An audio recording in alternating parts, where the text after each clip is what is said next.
На канале Абхазского телевидения вы смотрите информационный выпуск Амшикшара. Главные события этого дня в материале наших корреспондентов. И я, ведущая Фатима Джопова, приветствуем вас.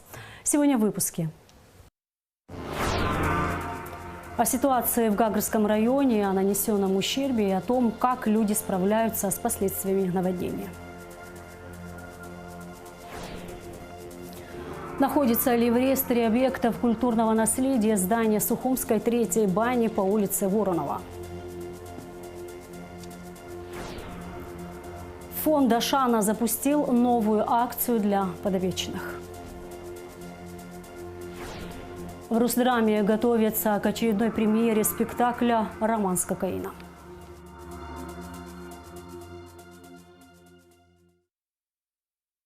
Гагарский район приходит в себя после масштабного наводнения. Коммунальные службы работают почти круглосуточно. Местные жители вместе со своими руководителями рука об руку разгребают завалы, очищают от ила и грязи все, что могут.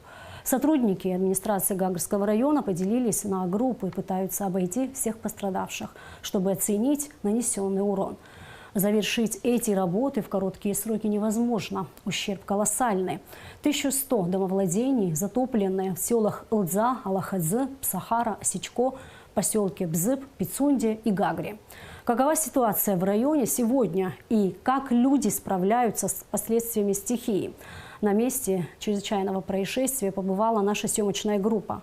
Смотрите репортаж Гугуцы Вардания в рубрике «Амшикшара Яцу». Село Ылдза наиболее пострадало в результате стихийного бедствия в ночь на 9 июля. Здесь потоком воды снесло 2 моста. Существенный урон был нанесен инфраструктуре.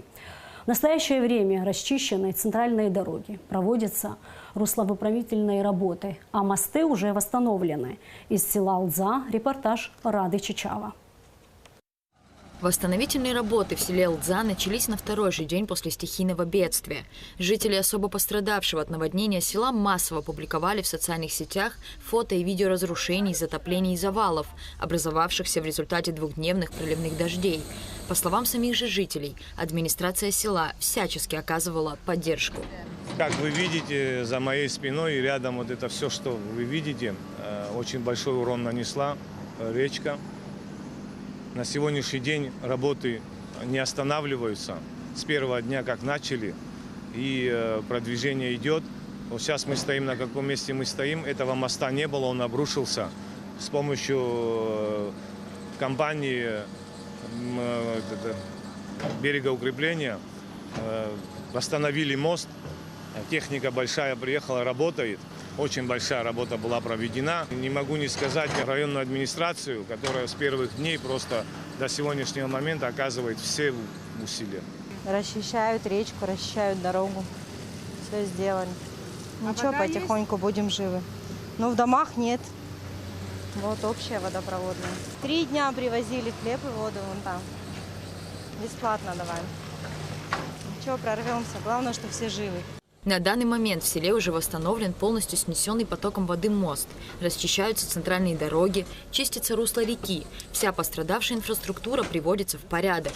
В селе работают 11 единиц спецтехники, из них 4 трактора. У нас сейчас задача стоит подать свет, так как речка смыла все столбы. Черноморэнерго уже привезли свои материалы, которые занимаются, линии новые тянут. Как известно, после обрушения урагана на Гагарское побережье город был полностью обесточен. Это объясняется опасностью подачи электроэнергии в подтопленные помещения, высок риск замыкания. Однако аварии тоже имели место быть. Было уже частично были включены все село. И воду то же самое подключали частично. Смотрели, где поломки, устраняли и все сделали. На данной улице, которой сегодня ведутся работы, улица Речная, один из самых масштабных у нас, конечно, по повреждениям зона, получается, одна из самых масштабных. Сюда доступ был ограничен в связи с техникой, в связи с отсутствием подъездных путей, так как мосты смыло. Сегодня у нас 3-й день. Получается, нам открыли дорогу, подготовили дорожники нам дорогу, чтобы можно было провести мероприятие.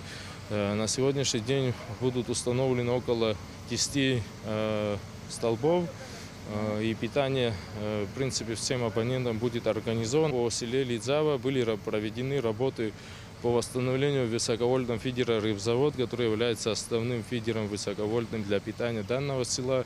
Этот фидер был восстановлен на второй день. Из-за сошедшей сельди поры были смещены, то есть их повалило.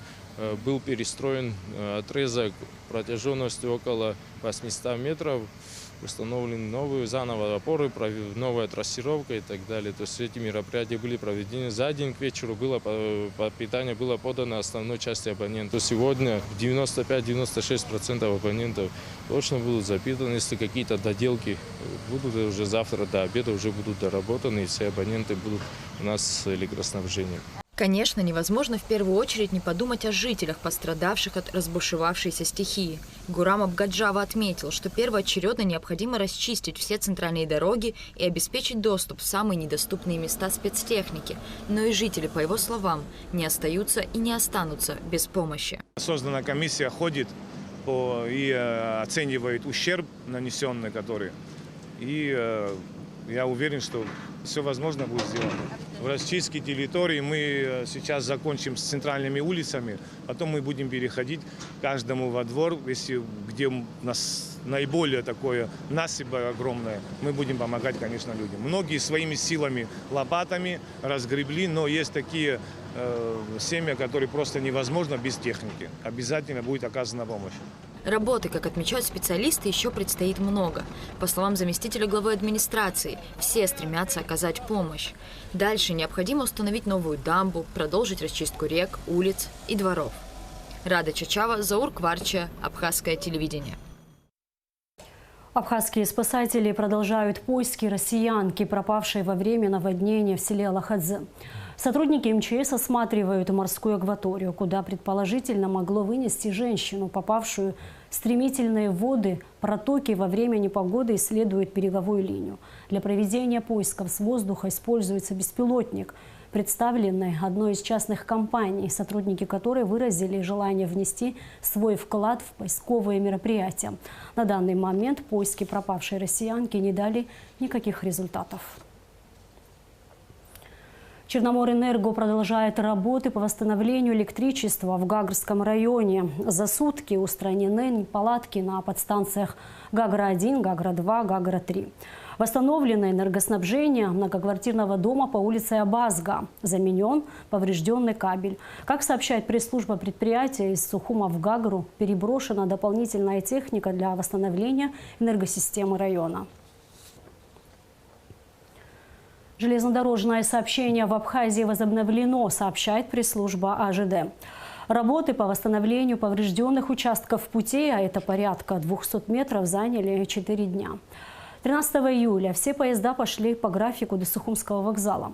В это время пассажирские поезда останавливались на станции Цандрыпш. Оттуда пассажиров перевозили на автобусах к местам назначения.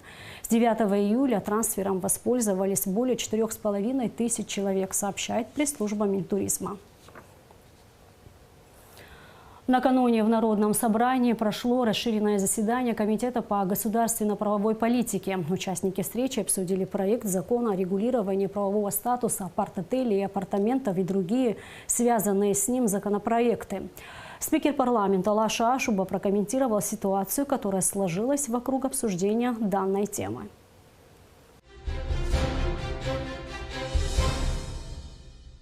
Добрый день. Хотел бы коротко прокомментировать события последних дней, происходящих вокруг обсуждения проекта закона Республики Абхазия о регулировании правового статуса апарт-отелей и апартаментов. На мой взгляд и на взгляд ряда коллег образуется не очень благоприятный фон вокруг обсуждения этих вопросов, что в принципе мешает конструктивной работе над ними. Как вам известно, вчера в Народном собрании парламента Республики Абхазия прошло расширенное заседание Комитета по государственно-правовой политике, в рамках которого обсуждался проект закона Республики Абхазия о регулировании правового статуса апарт-отелей и апартаментов.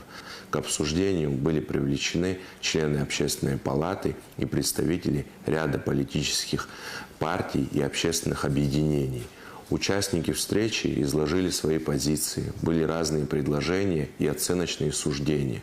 В обращении к депутатам от некоторых участников встречи звучали различные предостережения, иногда граничащие по своему смыслу с давлением. Коллеги постарались выслушать каждого и не переходить к полемике, за что им отдельно благодарен. Необходимо отметить, что в связи с объективными обстоятельствами и, возможно, нашей недоработкой к обсуждению были привлечены не все политические партии и общественные объединения, которые, как оказалось, желали бы поучаствовать в обсуждении этого вопроса. В общем, считаю подобные встречи и обсуждения правильными и полезными, тем более по столь значимым вопросам.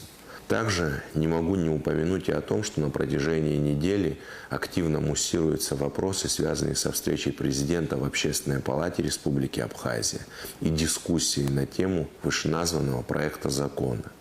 И в этом контексте хотел бы отметить, что и в случае с комитетом в парламенте, и в случае со встречей в Общественной палате могли иметь место эмоциональные высказывания. Настоятельно рекомендую всем воздержаться от излишних эмоций и политизации. При обсуждении подобных вопросов нужен конструктивный подход и холодная голова.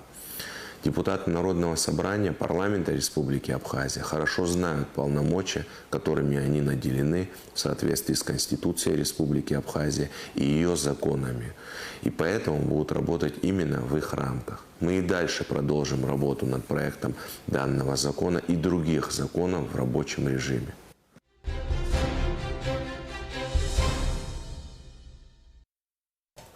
Общая сумма государственной пошлины за счет деятельности Государственной миграционной службы за 6 месяцев текущего года составила 44,5 миллиона рублей. В судебные органы направлено в административном порядке 55 материалов. Об этом премьер-министру Александру Ангваб доложил руководитель службы Рамин Габлая. На счета медицинских учреждений поступило более 10 миллионов рублей за прохождение обязательного медицинского обследования при получении иностранными гражданами разрешительных документов. По данным службы, в республике осуществляют трудовую деятельность граждане из 28 иностранных государств. Александр Ангваб обратил внимание на необходимость повышения эффективности и постановки на миграционный учет иностранных граждан, в том числе улучшения работы региональных подразделений службы.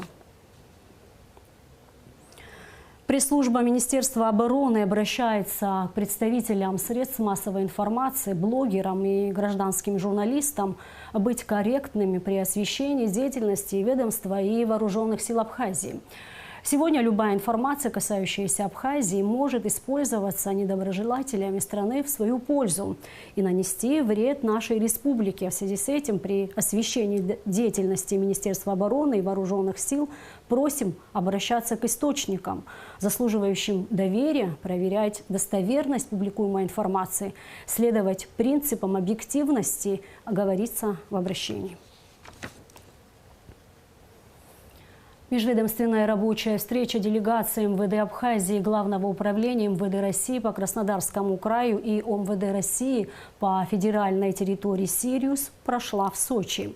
Стороны обсудили вопросы взаимодействия в обеспечении правопорядка и общественной безопасности на приграничных территориях. Противодействие незаконному обороту наркотических средств и психотропных веществ, установление местонахождения лиц, находящихся в розыске, в том числе без вести пропавших, обмену информацией о находящемся в розыске похищенном имуществе, в том числе огнестрельном оружии, взрывчатых веществ и транспортных средств, а также организации дорожно-транспортной безопасности. В социальных сетях появилась информация, что здание Сухумской 3-й бани по улице Воронова сносится и что оно находится в реестре объектов культурного наследия. Это вызвало много споров. Для выяснения подробностей наша съемочная группа связалась с начальником Государственного управления охраны историко-культурного наследия Абхазии Гариком Сангулия. Репортаж Алики Трапш. Центральное здание бани номер 3 стоит на месте, а вот расположенный рядом одноэтажный объект снесен. Собственник приступил к строительству нового. Как сообщил начальник Госуправления историко-культурного наследия Абхазии Гарий Сангулия, здание бани и рядом располагающиеся старые строения никогда не были внесены в списки памятников историко-культурного наследия. Они были внесены в список, подлежащий экспертизе. И по решению Кабинета министров с изменением законодательства было решено, что можно предварительный список внести, потом доработать и провести дальнейшие работы, в том числе согласование с держателями, с другими организациями. Там же не только мы одни отвечаем, отвечает еще и экология. Предварительный список, который является пока рабочим документом, но он является начальным документом. Там есть определенные полномочия, которые позволяют нам проверить дальше, значит, именно так или не так.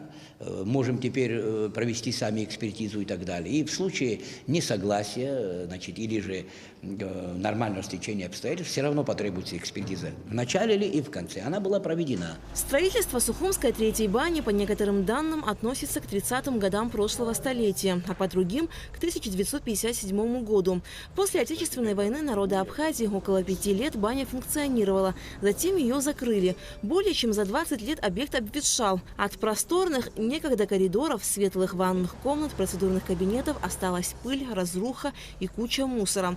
2 недели назад была создана экспертная комиссия. Согласно ее заключению, здание Сухумской третьей бани по улице Воронова не является объектом историко-культурного наследия. И ответ экспертизы уже есть. Он не имеет по своим там признакам и так далее, не может быть памятником, не является памятником. Само здание, вот это основное здание, да, а это кирпичное здание, оно у нас тоже не входило. Мы не собирались, потому что это позднейшее здание из кирпича, там круглые окна, арматура, уголки железные, это мы не собирались. Но единственное, что мы знаем, там мероприятия ведь проводились, там мероприятия свадебные, поминальные и так далее. Можно было оставить, это город должен был решить вообще-то. Это не наше ведомство, но мы сами люди тоже должны были походатайствовать. Ну, так решили. Как сообщил Гарри Сангуля, здание Сухумской бани номер 3 было давно приватизировано и находится в частных руках. Купили это строение, которое не было вообще памятником, он стоял на сносе.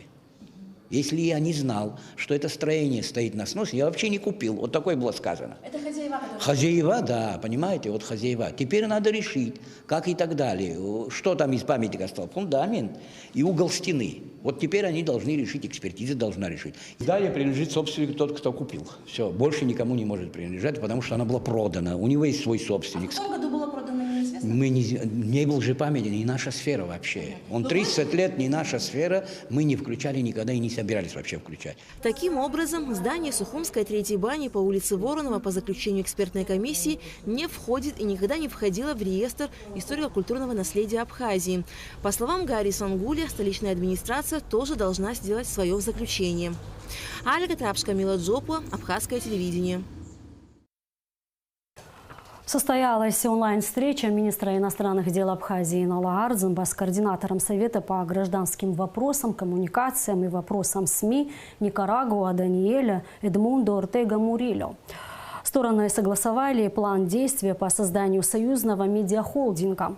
Обсуждался вопрос обмена опытом абхазских и никарагуанских журналистов, стажировки, онлайн-конференции, взаимных пресс-туров.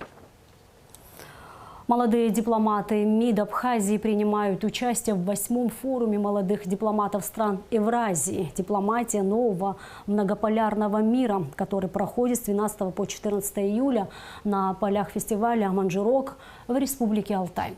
В этом году в работе форума принимают участие более 80 участников из 13 государств. «Лето с Ашана» – так называется новая акция, в рамках которой запланированы мастер-классы по живописи, экскурсии и другие различные мероприятия для подопечных фондов Ашана и Керас. О том, как прошло первое занятие, в репортаже Адицы Сагария.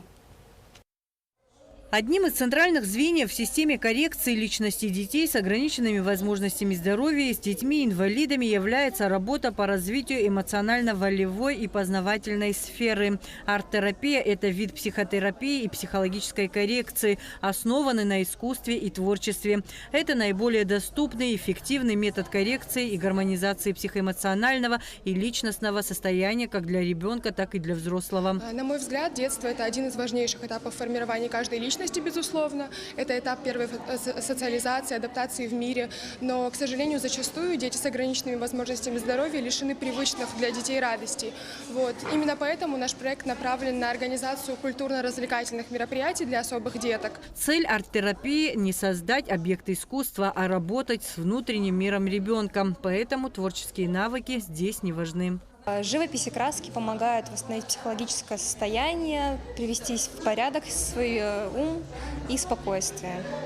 Детки чудесные, очень хорошие, все прекрасные. С ними мы сегодня проходим.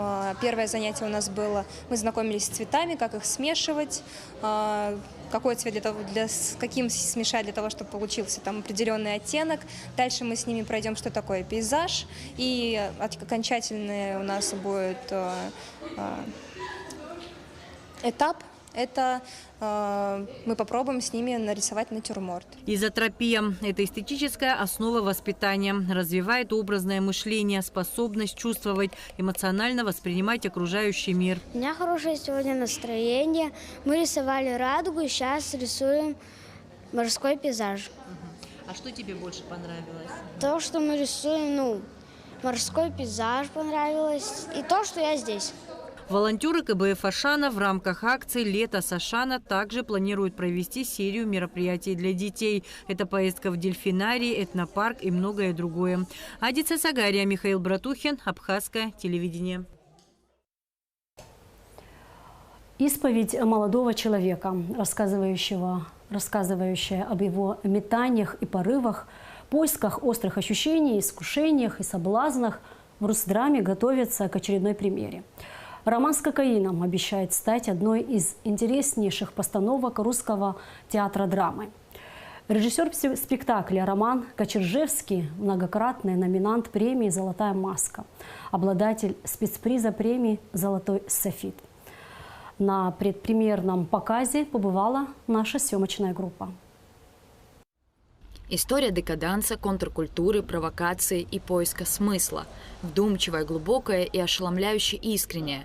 Постановка Русского драматического театра по книге Марка Агеева «Роман с кокаином» не может не будоражить. Доведенная до пронзительной откровенности, исповедь молодого Вадима Масленникова, живущего в Москве до и после революции, рассказывает о метаниях и порывах, поисках острых ощущений, искушениях и соблазнах. Это история молодого человека, который, в принципе, такой же, как и большинство молодых людей в его возрасте, со всеми увлечениями, страстями. Конечно, показаны именно такие, знаете, отрицательные стороны, связанные с взаимоотношениями, например, с матерью, с девушками, женщинами, с которыми он сталкивается в жизни и встречается. И он, присытившись всем, уже понимая, что смысл жизни где-то затерялся, и самое главное, не будучи занят созидательным трудом, это, кстати, об этом в книге его размышления, что только через труд, через то, что ты создаешь, можно достичь счастья. И такое же счастье можно получить через наркотики, через кокаин и все остальное. Только в первом случае это то, что ведет человека к совершенствованию, а во втором случае к гибели. Роман с кокаином во многом гениальный апокриф, с авторством которого связана даже некая детективная история.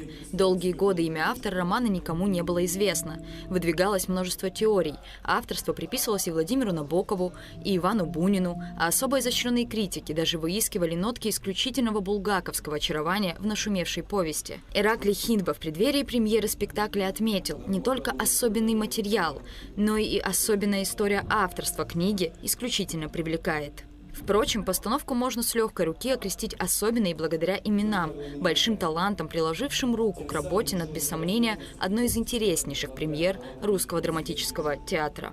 Мы очень хотели поработать с режиссером Романом Кочержевским. Сегодня это один из лидеров российской режиссуры, человек, который не только успешно работает в одном из лучших театров России, в театре имени Ленсовета в Санкт-Петербурге, но и приглашается в другие театры. В частности, у него запланирована работа в МХТ имени Чехова в Москве. И Константин Хабенский на открытии сезона сказал, что Роман Кочержевский – это режиссер с большой буквы. И это режиссер, которым вся Россия через 2-3 года будет говорить как о одном из главных режиссеров страны, скажем так. Вот. И сегодня просто заполучить его было большой проблемой.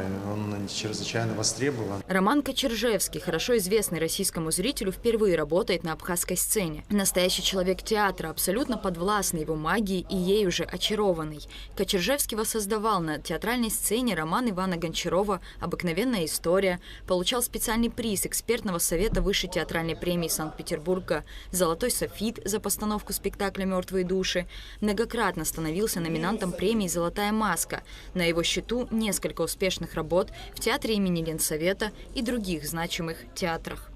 Это классическое произведение, и оно не такое популярное, да, текст не настолько популярен, не настолько известен, но он настолько объемен, и там заложены такие темы, которые будут понятны многим зрителям и широкому спектру, и родителям, и ребятам помладше, да, и вот тем, кто только-только, возможно, закончил школу и сталкивается со сложностями жизни, со всякими препятствиями, соблазнами, любовями, да, если это можно так сказать.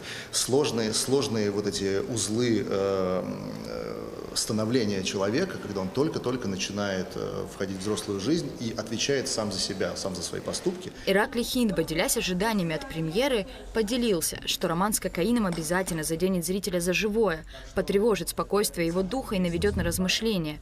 Ведь в этом и кроется, пожалуй, одна из главных целей, даже сверхзадач, как писал Станиславский, театра и искусства в целом. Спектакль, мне кажется, заденет зрителя. Кто-то может резко как-то не принять это, а многие, уверен, выйдут из зала в абсолютном восхищении. Самое главное, что это современный театр мирового уровня. Вот это могу сказать точно. Главную роль в спектакле исполняет Эмиль Петров. Сцену с ним делят Ирина Делба, Мадлена Барциц, Милана Ломи, Осман Абухба, Руслан Жиба и многие другие. Над сценографией, костюмами и музыкальным оформлением также работал режиссер Роман Кочержевский. Актриса Милана Ломи рассказала, что вся труппа давно мечтала поработать с режиссером. И работа над постановкой спектакля пролетела незаметно и быстро. С этим режиссером мы очень давно мечтали поработать. Я смотрела, мы приезжали в Питер, я смотрела его работы. И очень как-то попадала в наши внутренние миры, наверное, они совпадали, поэтому очень долго мечтала с ним поработать. И, наконец, это случилось, и работа, на самом деле, прошла для нас незаметно. В плане, у нас было очень мало времени, но это происходило так бурно, и просто буквально за 2 недели мы разобрали материал, какие-то сцены, роли и так далее. И даже сейчас вот мы понимаем, что у нас премьера через пару дней, и даже не верится, что так быстро все прошло. Роман с кокаином – завораживающая, прекрасная и одновременно ужасающая история о разрушении души, вечном поиске смысла жизни, о человеческой жестокости в эпохе исторических контрастов и, наконец, о человеке, который, ошибаясь, оступаясь, познает жизнь. Увидеть воплощение этой истории на сцене Русдрама определенно стоит каждому. Ведь искренние истории, воплощенные большими талантами, каждым, кто причастен к постановке, влюбленными в искусство, не может оставить равнодушным. Рада Чачава, Заур Кварча, Абхазское телевидение.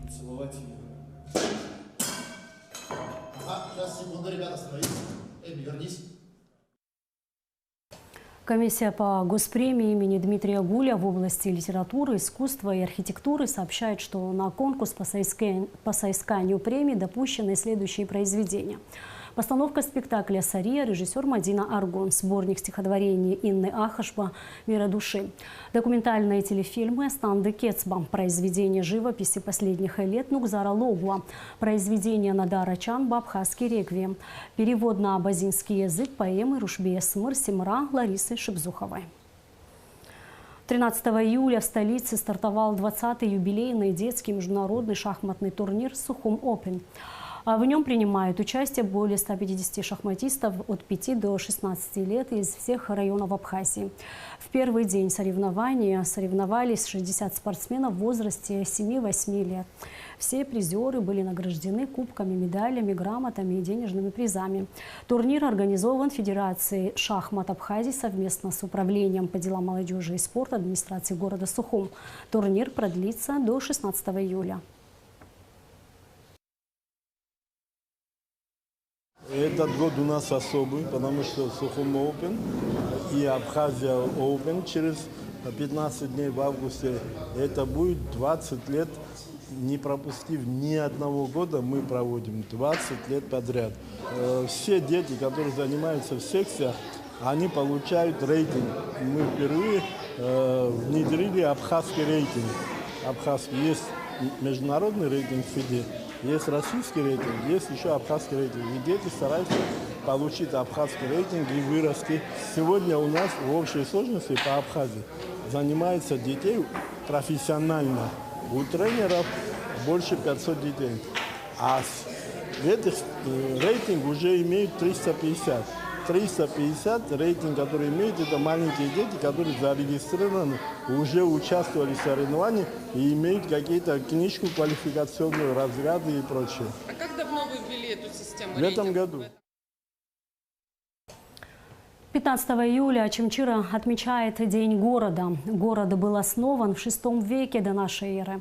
В этом году ему исполнилось 2523 года. Администрация района для жителей и гостей подготовила праздничные мероприятия. Здесь также пройдет сельскохозяйственная ярмарка, на которой будет представлена продукция местных производителей. А сейчас о погоде.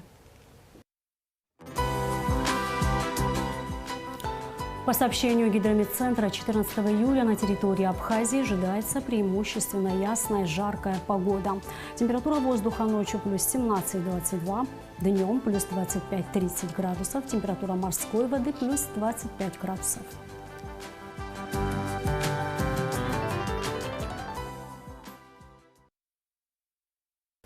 И на этом наш выпуск завершен. Я желаю вам всего доброго.